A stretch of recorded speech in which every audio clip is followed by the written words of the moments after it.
खुदावंद की सलामती आप सब पर हो। मैं सबा शौकत सक्सेस स्टोरीज़ विद सबा में आपको वेलकम करती हूँ। मैं आज एक इंतहाई मोतबर शख्सियत के घर पर मौजूद हूँ जो कि 35 साल से खुदावंद की खिदमत कर रहे हैं। फेथ थियोलॉजिकल सेमिनरी गुजरांवाला के principal, bishop of Anglican orthodox church of Pakistan. Let's welcome the कद्दस माब बिशप अर्नेस्ट जेकब साहब। बिशप साहब, I welcome you to my show.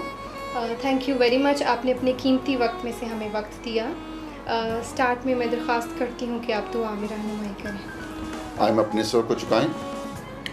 कदूस कदूस आसमानी बाप, आसमान ज़मीन के खालिक मालिक, हम नहायत ही शुक्रगुजार हैं आज की इस शाम के लिए, और ख़ास तौर पर हम बेटी सबा के लिए तेरा शुक्र करते हैं जो यहाँ आई हैं ताकि ये अपने यूट्यूब चैनल के लिए मेरे रिकॉर्डिंग कर सकें। और खुदा मैं इसके लिए तेरा शुक्र तेरी तमजीद करते हूँ। तेरे बेटे अपने खुदा यीशु मसीह के लिए जिसने हमारी खातिर लहू बहाया ताकि हम उसकी छींटों से धुल कर तेरे लेपालिक बेटे और बेटियां बन सकें, और तूने हमें इस ज़मीन के ऊपर रखा कि हम तेरे गवाह बन सकें और अपनी सक्सेसफुल खुदा ज़िंदगी को तेरी खिदमत के लिए भी इस्तेमाल कर सकें।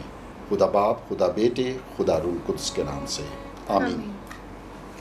ओके बिशप साहब, स्टार्ट करते हैं आपकी अर्ली लाइफ से। कब और कहाँ पर पैदा हुए, फिर आप हमें हमारे व्यूवर्स को बताइए कि आपकी स्कूलिंग कहाँ से हुई, आपकी एजुकेशन में आपने क्या किया।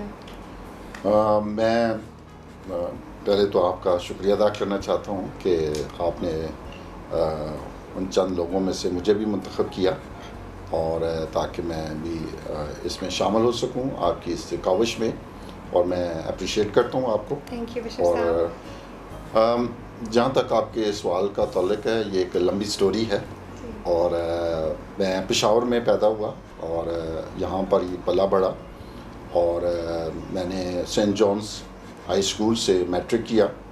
फिर उसके बाद एड्रेस कॉलेज में मैंने दाखिला लिया और वहाँ से 1981 में मैंने बीए पास किया, और फिर उसके बाद थियोलॉजिकल सेमिनरी चला गया अमेरिका में, जो कि हमारे एंग्लिकन ऑर्थोडॉक्स चर्च की सेमिनरी है।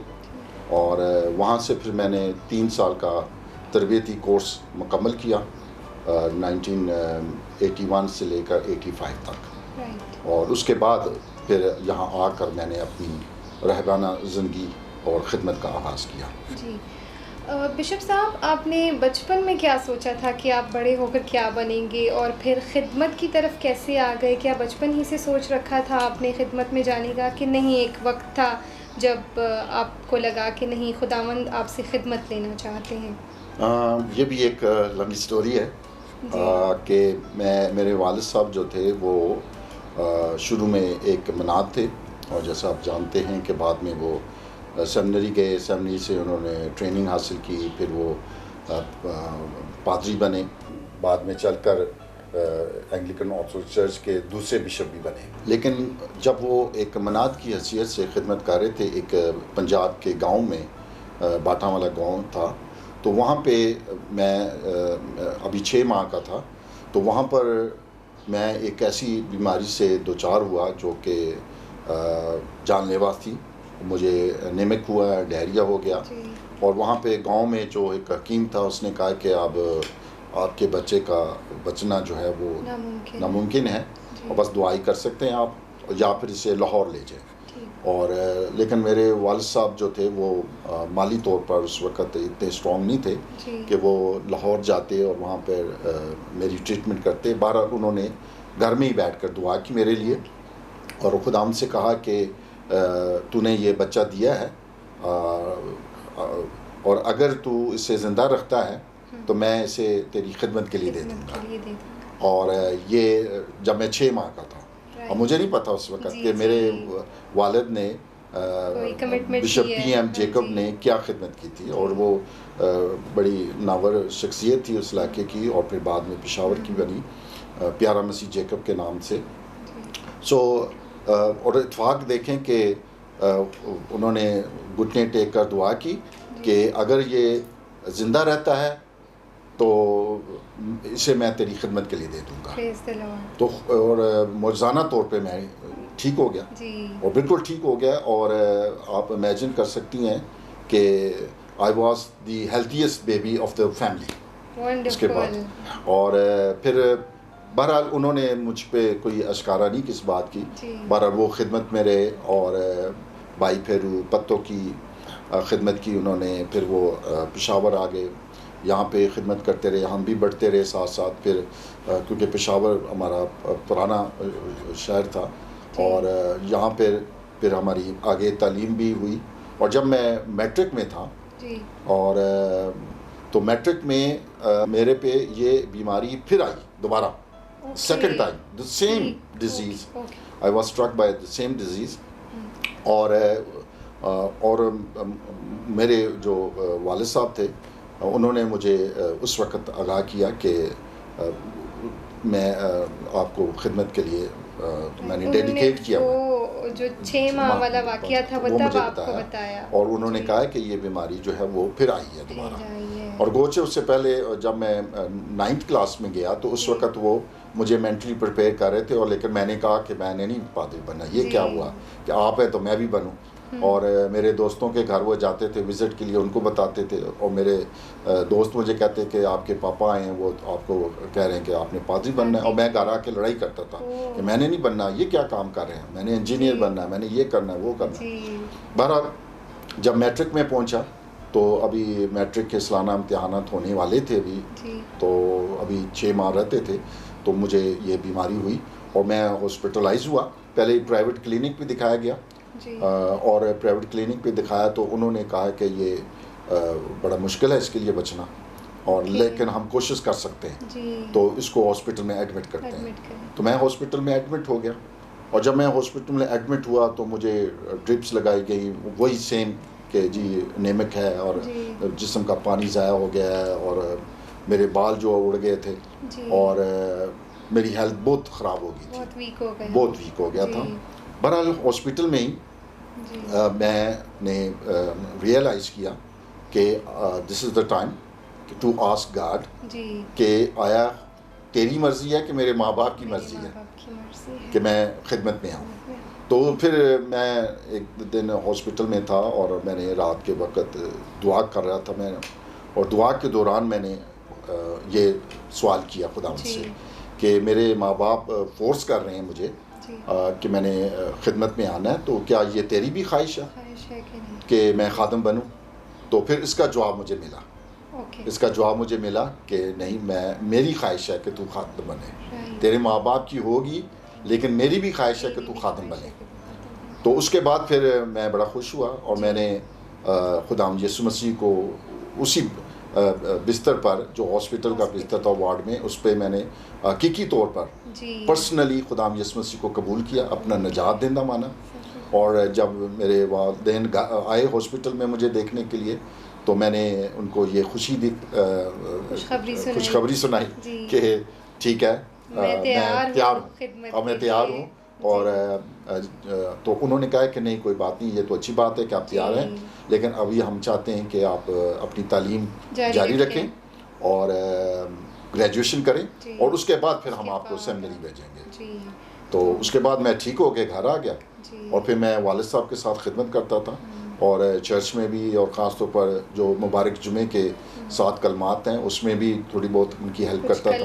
हाँ, कल में मैं शेयर करता, तो मेरी फिर वो हैबिट बनती गई खिदमत की तरफ। और फिर जब मैंने ग्रेजुएशन की एडवर्ड्स कॉलेज से, तो उसके बाद फिर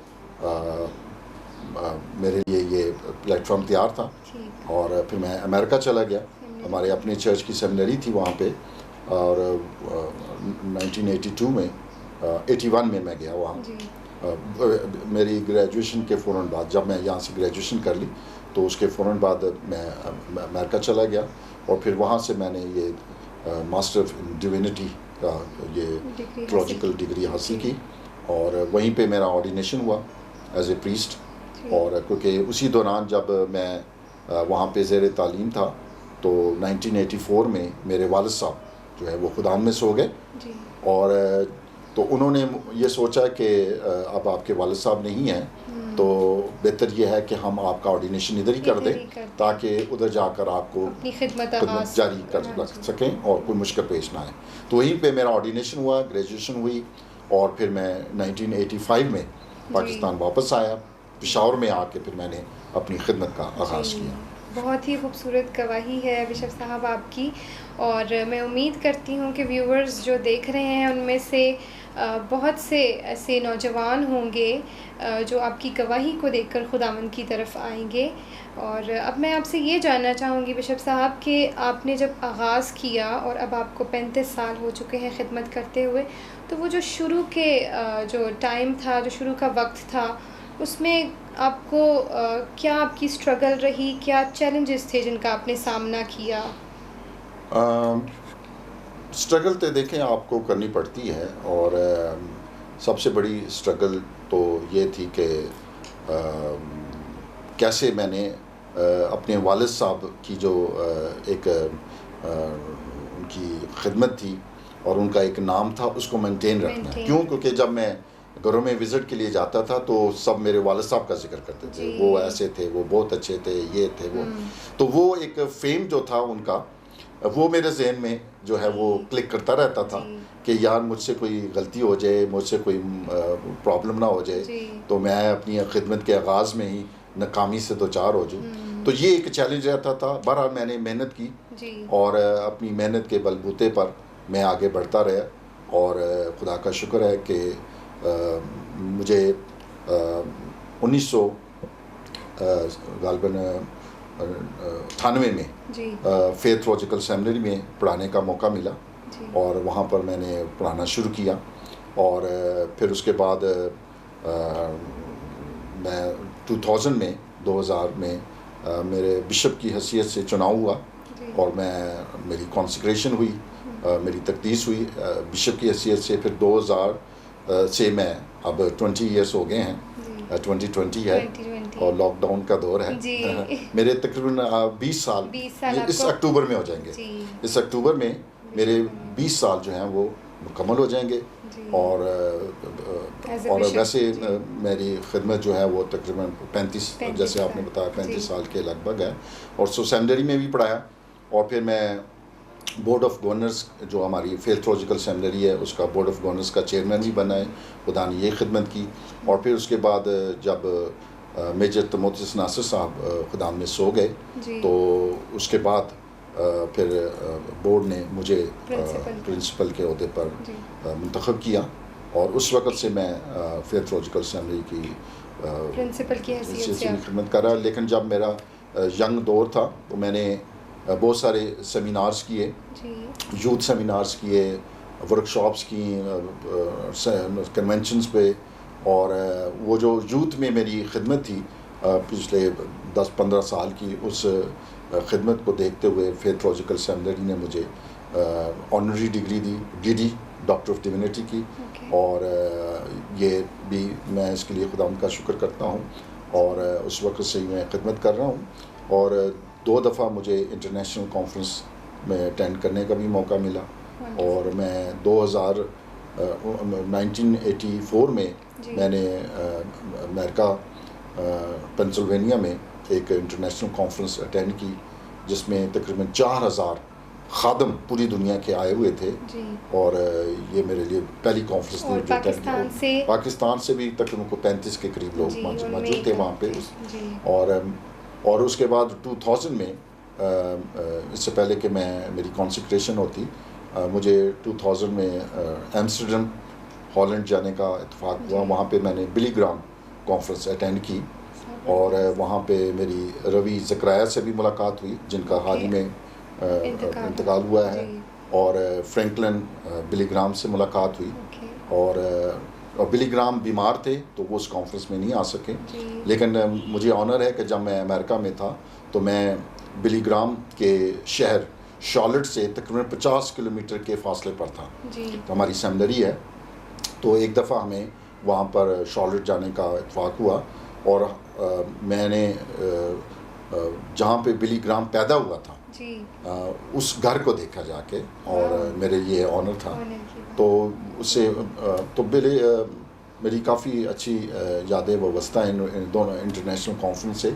उसके बाद भी दावत आती, लेकिन मेरे मकामी सतह पे पाकिस्तान के अंदर इतनी ज़्यादा खिदमत है कि मैं अक्सर बाहर के मुल्कों से आने वाली जो दावतें होती हैं उनको रिजेक्ट कर देता हूँ, माजरत कर लेता हूँ। और लेकिन पाकिस्तान के अंदर मौका मिलता है, ज़रूर मैं जाता हूँ। कन्वेंशंस होती हैं या कोई और प्रोग्राम्स होते हैं तो ज़रूर मैं वक्त निकालता हूँ ताकि मैं वो अटेंड कर सकूँ। बिशप साहब, अब मैं आपसे दरख्वास्त करूँगी कि आप, जैसा कि हमारे शो का नाम है सक्सेस स्टोरीज़ विद सबा, तो बहुत से नौजवान जो हैं वो स्ट्रगल कर रहे हैं सक्सेस को हासिल करने के लिए, और बहुत सी कोशिशें करते हैं कि जल्द अज जल्द वो एक ऐसे मकाम तक पहुंच जाएं जहां पे वो उनको भी एक सक्सेस स्टोरी के तौर पर जाना जाए। तो मैं चाहती हूँ कि कलाम मुक़द्दस की रोशनी में आप रहनुमाई करें हमारे देखने वाले व्यूवर्स की, स्पेशली नौजवानों की, कि what is the key of success in the light of Holi Bible. ये बहुत अच्छा सवाल किया आपने। मैं मुख्तसर तौर पे 4 बातें आज रखना चाहूँगा, नौजवानों के लिए भी और या उन लोगों के लिए जो अभी तक स्ट्रगल कर रहे हैं जी।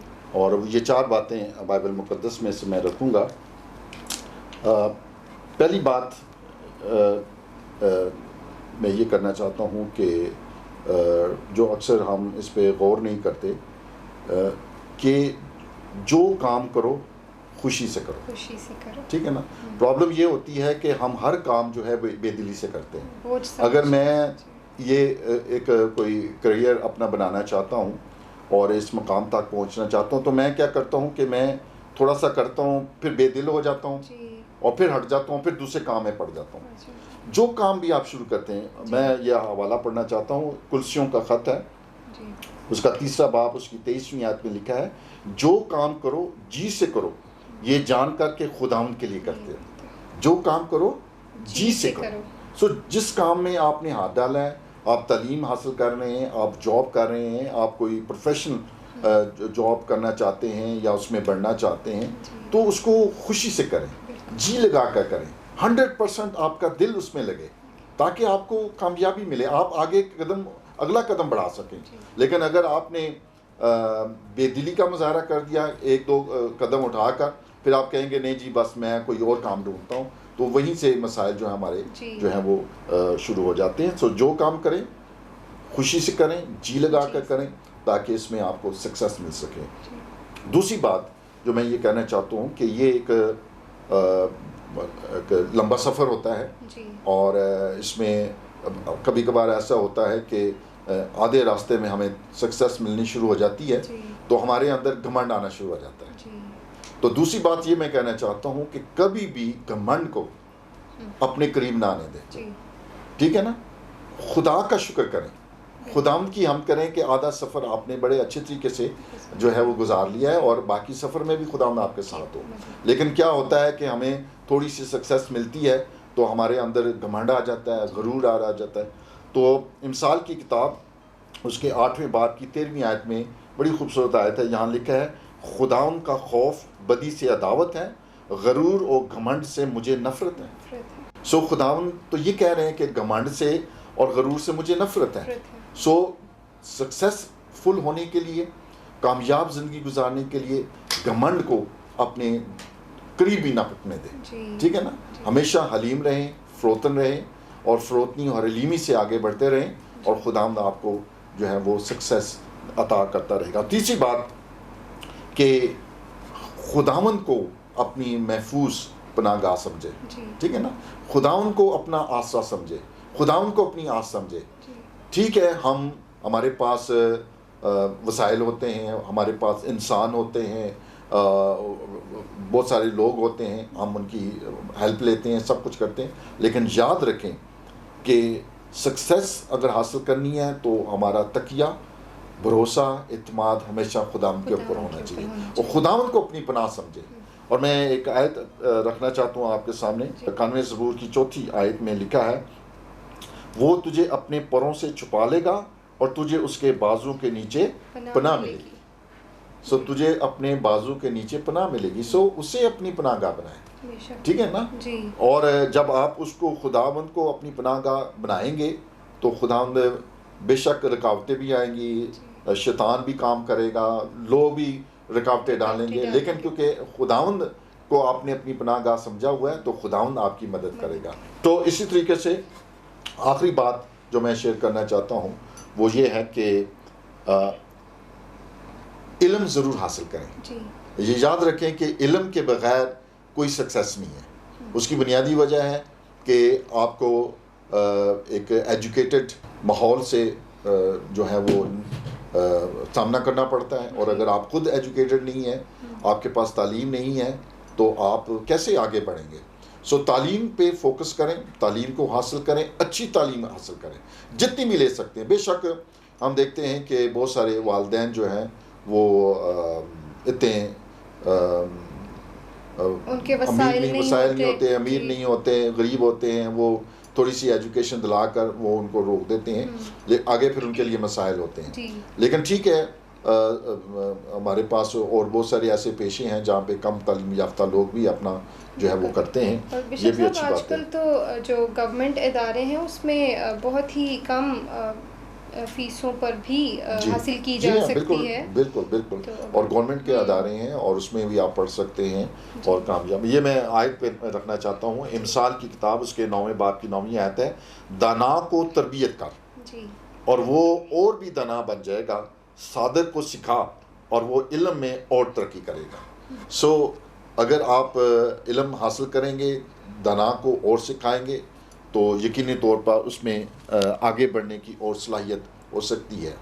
सो इसके लिए हम यकीनी तौर पर सक्सेसफुल हो सकते हैं। और ये 4 बातें हमारे जहन में, और भी बहुत सारी बातें हैं, बाइबल बड़ी पढ़ी है, समुंदर है, लेकिन सिर्फ इस मुख्तसर वक्त में मैंने सिर्फ 4 बातें बयान की हैं कि अपनी सक्सेसफुल लाइफ को आगे चलाने के लिए या एक सक्सेसफुल बनने के लिए आपको इन 4 बातों पे अगर आप ध्यान दें, अमल करें, तो यकीनन खुदावंद आपके साथ होगा और आपको कामयाबी और कामरानी अता करेगा। बेशक। Thank you very much bishop साहब, आपने बहुत ही अच्छे से खुदावंद के कलाम में से हमें 4 बातें बताई जिन पर अगर हम अमल करें, उनको हम फॉलो करें, तो हम सब सक्सेसफुल हो सकते हैं। सो एट द एंड बिशप साहब, मैं आपसे दरख्वास्त करूँगी कि जो इस वक्त चर्च लीडर्स या जो खुदावंद के खादिम हमारा प्रोग्राम देख रहे हैं, तो उनको आप क्या मैसेज देंगे? जो खादिम हैं उनके लिए मैं एक ही मैसेज देता रहता हूँ, और वो ये है कि अभी मैंने इस बात का जिक्र भी किया कि एक तो खुदा के साथ अपना रिश्ता जो है वो मजबूत करें, तौलक करें। और कई खादमों को मैंने देखा है कि वो खादम तो बनते हैं, लेकिन वो लोगों को कहते हैं कि अमल करो अमल करो, वो खुद अमल नहीं करते। ठीक है ना, खुद अमल नहीं करते। उनकी जो लाइफ हम देखते हैं तो वो हमें दुख भी होता है। सो याद रखें, खादमों के लिए ज़रूरी है कि अगर वो कलीसिया को, लोगों को ये कह रहे हैं कि आपने इस बात पे अमल करना है, ये बात ठीक नहीं है, तो फिर पहले खुद अमल करें। उनके कॉल और फेल में तज़ाद नहीं होना चाहिए, ठीक है ना। और खुदा के साथ रिश्ता मजबूत रखें, दुआ और बंदगी भी करें, खुदा के साथ आपकी फेलोशिप मजबूत रहे, और लोगों से मोहब्बत रखें, ठीक है ना, प्यार करें। और मैंने कई खादमों को देखा है कि वो बच्चों को इस तरह डांटते हैं। मेरी कोशिश होती है कि खुदावंद ने बच्चों को प्यार किया और उनको कहा कि बच्चों को मेरे पास आने दो। कई दफ़ा चर्च के अंदर भी बच्चों को डांटा जाता है और खादम उधर से बड़े रूडली कह रहा होता है, चुप करो, ये है वो। तो मैं कहता हूँ कि हलीमी और इनके सारी खादम को अपनानी चाहिए, और जिस तरह खुदाम यीशु मसीह एक मिसाल है हमारे लिए, और अगर इन बातों पे खादम अमल करे तो ये अच्छी बात है और एक अच्छी मिसाल होगी और वो कामयाब भी होगा। जी, thank you very much bishop साहब, आपने कीमती वक्त में से हमें वक्त दिया, और हमें अपनी दुआओं में याद रखें, हमारी पूरी टीम को, कि खुदावंद इस मकसद में हमें कामयाब करे कि हमारी जो कोशिश है कि जो सक्सेस स्टोरीज़ हैं वो हम अपने व्यूवर्स तक पहुंचाएं, ताकि वो देखने वाले किसी एक सक्सेस स्टोरी से उनको कोई अच्छा पॉइंट उनको क्लिक करे और वो उससे चेंज हो जाएं और खुदावंद की तरफ आ जाएं और वो किसी एक बात पर अमल करके ही किसी की ज़िंदगी जो है वो बच जाए और वो खुदावंद की तरफ आ जाए। तो हमें ज़रूर अपनी दुआओं में ज़रूर याद मैं रखिएगा। आपका शुक्रिया अदा करना चाहता हूँ और मेरी दुआ है कि आपका ये जो शो है ये आगे चल के मज़ीद कामयाबी हासिल करे। Thank you very much. Thank you very much. God bless you. Viewers, मैं आपको रिक्वेस्ट करती हूँ कि आप हमें फ़ेसबुक पर ज़रूर फॉलो करते रहें सक्सेस स्टोरीज़ विद सबा के पेज पर, और हमारा YouTube channel show trio official ज़रूर सब्सक्राइब करें और इसका बेल आइकॉन ज़रूर क्लिक कीजिएगा ताकि जब भी हमारी नेक्स्ट शो हम अपलोड करते हैं तो आपको नोटिफिकेशन मिले। Thanks for watching us. Stay tuned to our channel. God bless you all. आज मैं मौजूद हूँ खैबर पख्तूनख्वा की पहली क्रिश्चियन PMS ऑफ़िसर के घर पर ताकि हम उनकी ज़ुबानी जान सकें उनकी सक्सेस स्टोरी के बारे में। तो फैमिली का जो सपोर्ट है वो बहुत मैटर करता है, और जहाँ आप देखते हो कि बच्चा जो है थोड़ा सा डिमोटिवेट होने लग रहा है या गिव अप करने वाला है, और ये चीज़ है कि हमें अंडरस्टैंड करना चाहिए। जैसे जिन इंस्टीट्यूशंस का आपने जिक्र किया, इसकी